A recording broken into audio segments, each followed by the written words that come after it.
आसाम में मुसलमान बड़े खतरे में हैं। ये हम नहीं बल्कि दिल्ली में होने वाली इस मीटिंग में, जिसमें बड़े बड़े उलमाए कराम, सियासतदान और इसी तरह एमपी शामिल थे, इसी मीटिंग में आसाम के एक बड़े जिम्मेदारान ने वहां के सीएम के ताल्लुक से भी एक बड़ा बयान दिया है। हम आपको इस वीडियो के आखिर में वो जरूर सुनाएंगे, लेकिन उससे पहले आसाम से ही एक बुरी खबर आ रही है। आसाम का एक जिला है लखीमपुर और वहां एक इलाका पड़ता है लालोक। पिछले दिनों वहां की मकामी पुलिस ने 3 मुस्लिम नौजवानों को गिरफ्तार कर लिया है। अब जाहिर है आप सोचेंगे कि उन्होंने ऐसा कौन सा बड़ा जुर्म कर दिया था कि उन्हें गिरफ्तार कर लिया गया। तो सुनिए, पुलिस का इल्जाम है कि ये लड़के पूरे मुल्क में जो स्टूडेंट्स का आंदोलन चल रहा था, ये उसकी हिमायत में अपने इलाके में एक मुजाहिरा करने की कोशिश कर रहे थे। मशहूर न्यूज वेबसाइट द वायर ने इस हवाले से एक रिपोर्ट भी छापी है। उस रिपोर्ट के मुताबिक जिन 3 लड़कों को पुलिस ने पकड़ा है, उनके नाम है मंजूर रहमान, जिसकी उम्र 23 साल है, अशरफुल इस्लाम 21 साल और अब्दुल कासिम 23 साल। ये बिल्कुल आम से नौजवान है, लेकिन उनकी इस तरह अचानक गिरफ्तारी ने कई सवालात खड़े कर दिए हैं। अब इन बच्चों के घर वालों का इस पूरी कार्रवाई पर क्या कहना है, ये जानना भी बहुत जरूरी है। उनके खानदान वालों ने बताया है कि उन लड़कों ने कोई हंगामा नहीं किया था, बल्कि उन्होंने सिर्फ एक व्हाट्सएप ग्रुप बनाया था। इस ग्रुप बनाने का मकसद था कि सिर्फ स्टूडेंट्स को पुरअमन तरीके से ये बताना कि हमें भी अपने हक की लड़ाई लड़नी है। जिस बड़े आंदोलन की वजह से मरकजी वजीर तालीम धर्मेंद्र प्रधान को अपना इस्तीफा तक देना पड़ गया, इसी आंदोलन की हिमायत में एक पुरअमन यानी बिल्कुल शांत मुजाहिरा किया जाए। कोई लड़ाई, कोई झगड़ा नहीं, कोई तोड़फोड़ नहीं, बस जमहूरी तरीके से अपनी बात रखनी है। सबसे हैरान की बात जानते हो क्या है कि दोस्तों, इन लड़कों ने अचानक सड़कों पर आकर कोई नारेबाजी शुरू नहीं की। इनके घर वालों ने यह भी साफ तौर पर बताया है कि गिरफ्तारी से पहले इन तीनों नौजवानों ने लालोक पुलिस स्टेशन जाकर इस पुरअमन मुजाहिरे के लिए बाकायदा इजाजत भी मांगी थी। ये लोग कानून के दायरे में रहकर काम करना चाहते थे, लेकिन वहां की सरकार ने इस प्रोटेस्ट को करने वाले इन तीनों मुस्लिम नौजवानों को गिरफ्तार कर लिया है। और इसी चीज की मजम्मत की जा रही है कि आज जिस तरह आसाम में मुसलमानों पर जुल्म हो रहा है, इसी का तज़किरा दिल्ली में होने वाली इस मीटिंग में किया गया है। सुनिए आखिरकार आसाम के जिम्मेदारों ने क्या कुछ कहा है। आसाम में है हमारा जो चीफ मिनिस्टर सब हैं, उनका होल एजेंडा है, एक ही एजेंडा है, जो उनको जितने बार हेरासमेंट करो, जितने बार उनको वहाँ से पुशबैक करो, कोई कानून कुछ नहीं है। लेकिन खुशकिस्मती एक चीज़ है आसाम में, लिहाजा में नॉन मुस्लिम जो इंटेलेक्चुअल क्लास हैं, सिविल सोसाइटीज़ हैं, ये हम लोग एक साथ काम कर रहे हैं। ये हमें अदरवाइज वहाँ हमारा हालत बहुत बुरा होता अगर ये लोग हमारे साथ ना देते। तो हम लोगों ने पहले किया, एक आसाम सिविल सोसाइटी एक बनाया है अपने मुसलमानों में से, फिर उसको हम लोग दूसरे सिविल सोसाइटी से मिले, उन लोगों ने मिल के हम लोग एक साथ में कोऑर्डिनेशन में हम लोग वहाँ मुसलमानों के सॉल्व कर रहे हैं। लेकिन सबसे प्रॉब्लम क्या है, सिटीजनशिप का मसला है, इविक्शन का मसला है। आप देखिए, लोग जो इविक्शन जो कर रहे हैं, they are not Bangladeshis, they are not foreigners. Only ये है, ये फॉरेस्ट लैंड में ये लोग ऑक्यूपाई किया है या तो रिजर्व लैंड में ऑक्यूपाई किया है, but they are not foreigners.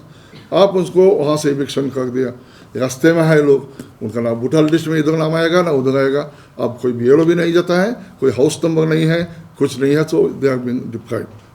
वो कम से कम इस वक्त तो 5 लाख होंगे मिनिमम इस एज ऑन टुडे। और अभी हमारे चीफ मिनिस्टर को अनाउंस किया है और 5-10 लाख उनको एविक्शन करेंगे उसमें। तो इसलिए मैं समझता हूँ कि आप लोगों के माध्यम से ये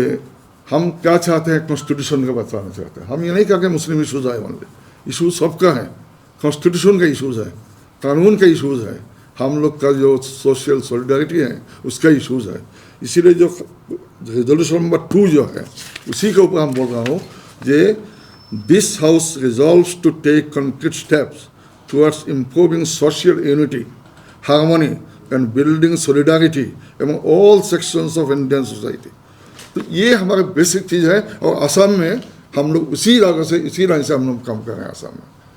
इसीलिए मैं समझता हूँ कि अदीब साहब ने जो बुलाए हैं, सब लोग हैं, मुफ्ती साहब भी आए हुए हैं, हमारा बात सुने हैं और उम्मीद है कि हम लोग जब भी कोई प्रॉब्लम हो आप लोग उसको भी एड्रेस करें और हम आपके साथ ज़रूर जुड़ते रहूँगा इंशाल्लाह, जब भी चाहूँगा इंशाल्लाह। कंसल्टेशन मीटिंग थी और इस कंसल्टेशन मीटिंग का इमीडिएट आइडिया ये था कि वो इश्यूज़ जिस पे मुस्लिम कम्युनिटी लगातार कन्फ्रंट कर रही है, लगातार जिनको फेस कर रही है, उसमें एक वाइडर कंसल्टेशन हो, जिनमें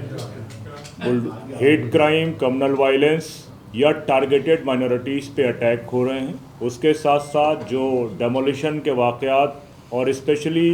डेमोलिशन के वाक़यात जो अभी इस वक्त राजस्थान के बॉर्डर इलाकों में जहाँ पर मसाजिद को ज़्यादा टारगेट किया जा रहा है, वो बुलडोज़र या एविक्शन के इशू, जो कि एविक्शन के प्राइमरली ज़्यादा इशू आसाम के हैं, और उसके साथ साथ पॉलिटिकल इश्यूज़ में जिस तरह बंगाल में 27 लाख लोग सारे पेपर होने के बावजूद एडजुडिकेशन को फेस कर रहे हैं, SIR और डिलिमिटेशन, तो हम लोगों ने हेट क्राइम, बुलडोज़र और SIR इन सब इशू पर वाइडर कंसल्टेशन किया है। और इस कंसल्टेशन के नतीजे में एक बात ये तय हुई है कि उसमें अलग अलग ऑर्गेनाइजेशंस के लोग शामिल थे और उन ऑर्गेनाइजेशंस के लोगों के साथ कलेक्टिवली एक 51 मेंबर्स की टीम बनाई जाएगी और ये टीम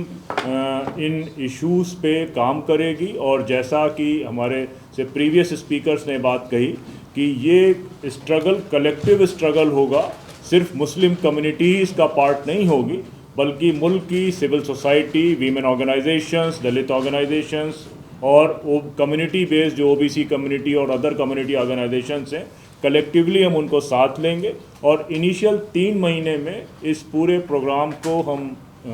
रोड मैप को बिल्ड करेंगे, उन ऑर्गेनाइजेशन से कम्युनिकेट करेंगे और उसके साथ साथ जो कल जिस तरह की कंसल्टेशन मीटिंग हुई थी, उसी तरह की कंसल्टेशन मीटिंग प्रॉब्लमेटिक स्टेट्स जो हैं, जिसमें उत्तराखंड, आसाम, बंगाल जो और उत्तर प्रदेश जहाँ पे ज़्यादा इस तरह की प्रॉब्लम्स हैं, इस तरह की मीटिंग को वहाँ पर करेंगे और इस कंसल्टेशन को और वाइड करेंगे। इसके साथ 51 मेंबर्स की एक टीम फॉर्म अप होगी और 3 महीने के बाद हम दोबारा मिलेंगे और इस पर रिव्यू करेंगे और 3 महीने के बाद अपने अलग अलग एक प्रोग्राम को बनाएंगे। इसके साथ हमने ये भी तय किया है कि जो हमारे इश्यूज़ हैं जिनमें हम जुडिशरी से भी बहुत मायूस हैं और उसके साथ साथ जो एग्जीक्यूटिव बॉडी है पूरे मुल्क की उससे तो बहुत ज़्यादा मायूसी है, उसको देखते हुए उस हॉल ने ये तायद करी कि एक लेटर उन सब मेंबर्स के नाम से प्रेसिडेंट ऑफ इंडिया और उसके साथ साथ हम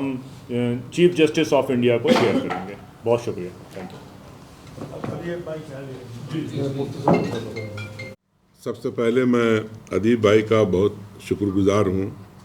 कि उन्होंने मौका दिया और हम लोग मुख्तलिफ़ इलाक़ों से हिंदुस्तान के यहाँ जमा हुए और बहुत अच्छी डिस्कशन कल रही। सभी लोगों ने अपने ख़यालात का इज़हार किया और फिर ये रेजोल्यूशन निकल के आया है जो आज आपके सामने है। मैं ख़ास तौर से तालीमी इदारों के बारे में जो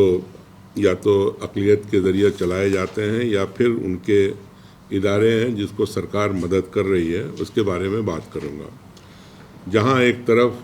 पूरे मुल्क के अंदर मदरसों को टारगेट किया जा रहा है, कहीं सरहद का नाम लेकर, कहीं फ़िरका परस्ती जहन में है उसको लेकर के, चाहे आसाम हो, अब बंगाल भी है, उत्तर प्रदेश तो था ही, पूरे मुल्क के अंदर जो मदरसा की तालीम है उस पर हमला है। साथ ही बहुत सारे इंस्टीट्यूशन ऐसे हैं जो चलाए जा रहे हैं भारत सरकार के द्वारा ज़रिया, जैसे अलीगढ़ है या जामिया मिलिया है या मौलाना आज़ाद उर्दू यूनिवर्सिटी है या और भी कोई इदारे हैं जिसके अंदर पैसे की फराहमी जिस तरह से पहले हुआ करती थी कांग्रेस रिजीम में या दूसरी सरकारों में या फिर अटल जी के वक्त में भी, वो अब देखने को नहीं मिलती है और जो एक्सपेंशन का काम है या जो बड़ा काम है वो नहीं हो पा रहे हैं। और साथ ही जो नए इदारे खुले हैं उन पे भी हमला है, ख़ास तौर से जो रामपुर के अंदर जो मौलाना अली जौहर यूनिवर्सिटी, मोहम्मद अली जौहर यूनिवर्सिटी बनाई गई थी, और ऑफ कोर्स वो किसी इंडिविजुअल की चीज़ नहीं है बल्कि पूरी कम्युनिटी की चीज़ है। अब उसके डिमोलिशन की बात हो रही है। जहाँ एजुकेशनल इंस्टीट्यूशंस को खड़ा करना चाहिए, आज यहाँ की जो सरकारें हैं वो उनको डिमोलिश करने की बात कर रही है। तो ये कहीं कुछ भी नहीं है, तासुब का निशाना हो रही है एजुकेशनल इंस्टीट्यूशंस, जो कि आर्टिकल 30 की बिल्कुल मैं समझता हूँ कि धज्जियाँ उड़ाई जा रही हैं आर्टिकल 31 की, जो कि कोई भी बर्दाश्त नहीं करेगा। तो कल जो डिस्कशन में चीज़ें आई उसमें ये बड़े पैमाने पे थी कि हम लोग कोशिश करेंगे पूरे मुल्क के अंदर कि अच्छे इंस्टीट्यूशंस हम लोग खुद भी खोलें और जो सरकार के इदारे चल रहे हैं उसमें उसको इमदाद मिले, और कोई भी इस तरह की कार्रवाई जो रामपुर के अंदर शुरू की गई है उसका हम लोग पुरजोर मजम्मत भी करते हैं, और पूरे मुल्क में इस लड़ाई को हम लोग लड़ेंगे और किसी भी कीमत पर अपने इदारों को बर्बाद होते हुए नहीं देखेंगे। तो आज के इस रेजोल्यूशन में इसको शामिल भी किया गया है। मैं सभी लोगों का शुक्रिया अदा करता हूं। तो बहरहाल दोस्तों, आप सब लोगों ने इस वीडियो के अंदर देखा कि किस तरह दिल्ली में होने वाली इस मीटिंग में, कि जिसमें भारत के तमाम बड़े बड़े जिम्मेदारान शामिल थे, उन्होंने साफ कहा है कि जिस तरह आज भारत में मुसलमानों की छवि बनाई जा रही है और मुसलमानों के ताल्लुक से जिस तरह का एजेंडा चलाया जा रहा है कि मुसलमानों को जो है बदनाम किया जाए, प्रोटेस्ट के जरिए भी जिस तरह मुसलमानों को गिरफ्तार किया जा रहा है, वो काबिल मजम्मत है। आप सब लोग इन तमाम बयानात के ताल्लुक से और ख़ास तौर से इस मीटिंग और गिरफ्तारी के ताल्लुक से अपनी क्या राय रखते हैं, आप लोग हमें कमेंट बॉक्स में ज़रूर बताएं। और अगर आप हमसे जुड़ना चाहते हैं तो आप हमारे इस चैनल अल कलम टीवी को सब्सक्राइब कर सकते हैं।